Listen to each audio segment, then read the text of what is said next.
السلام عليكم متابعينا الكرام، نتمنى انكم تكونوا بخير وعلى خير. فيديو جديد، موضوع جديد، غنتكلموا على مدينة.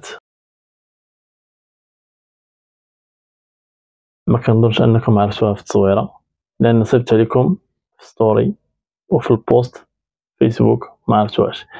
كنهضروا على مدينة مديونة اللي دوزات حتى هي ما دوزاتش القليل في الاستعمار والمقاومة ديال الاستعمار. كانت يعني مقاومة شرسة، كانوا رجال ونساء يتقاتلوا على الدين وعلى الوطن وعلى الملك. منها خرجت الله، الوطن، الملك. من مديونة الإخوان. وهذاك السور اللي كتشوفوه أو ديك القلعة اللي كتشوفوها الناس ديال مديونة اللي كانت حدا البلاصة اللي كيقولوا حنا قيشة اللي هي بلاصة لافيراي، راه كان واحد يعني المولى إسماعيل هو اللي بناها باش يدير فيها المقاومة ديالو ضد المستعمر الفرنسي. هادشي عرفت لكم الإخوان. مدينة مديونة واخا صغيرة راه كان عندها تاريخ قديم في فرنسا والاستعمار ديالها والمقاومة ديال الاستعمار.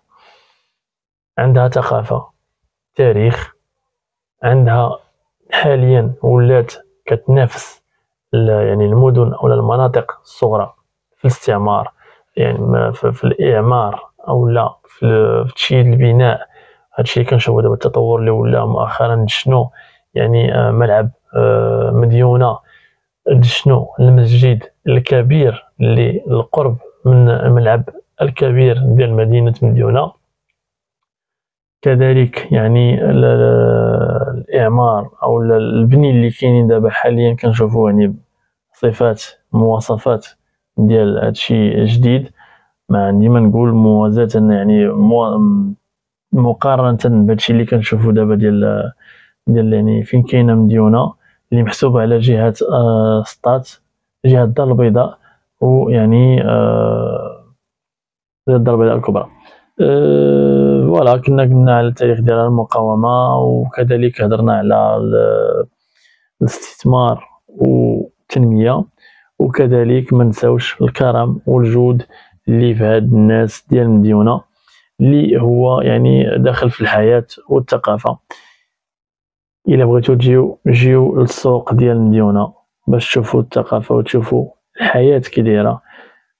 تبوريدة، الناس اللي دوزو تبوريدة راهم اللي غادي يعاودوا لكم على تبوريدة كيفاش داز المهرجان ديال تبوريدة. هذا ما كان الإخوان في هذا الفيديو هادي قصير رابيد. اللي بغى يشوف